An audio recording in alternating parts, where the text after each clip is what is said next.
been a busy week for games, and here are some of my favourites that got to the table, starting out with Lost Lumina, which arrived from Kickstarter. It's a two-player area control card-driven title in which you're battling across the map, and if you like your two-player games, it's definitely worth a look. If you like cooperative two-player games, then take a look at Smitten, where you're trying to create 2 grids of 9 cards. A lot easier said than done. One of my favourite games of the week was the Dragon Academy expansion to Wyrmspan, which adds the new central player board that offers varying rewards and some fledgling dragons that really change the dynamics of the game. A game I was fond of anyway and enjoyed the new expansion even more, as I did with the Faraway expansion, which brings some new cards into play, and then up with some games of some of my favourites at the moment, including Rumble Nation, which is another area control title, and the hand management game Panda Panda, which is one of our go-to games on Board Game Night.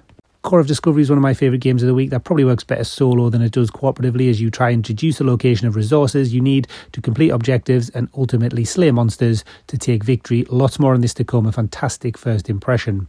Amritaka is a strategic battle game in which there's quite a few different mechanics going on, but essentially you're trying to deploy units to take control of Amritaka and defeat your opponents. More on that to come as well. Tulip Season comes from Sinister Fish Games, who are one of my favourite publishers, and this is a tile placement game in which you're trying to lay down your windmills to claim fields and meet objectives to score points. Really good fun and coming to retail soon. Tiny Toe Beans Ultimate Mischief is really fun as well, and keep an eye out on some coverage of this coming up on the channel. You lay out a grid of cards that form the house, and then you're moving your cat around depending on dice rolls in order to play cards, take advantage of effects, and collect mischief tokens that you will need to win the game. There's a human who will move around at all times as well to try and catch you. And the week ended with Wizard Community College, which is a wizard-themed RPG game that has a lot going on, and I like RPG games like this that have a bit of a purpose and are really embedded in theme. As you attend a Wizard Community College, you work your way through minor and major events, you cast spells, you collect items, and it really is an engrossing RPG game and one to watch out for.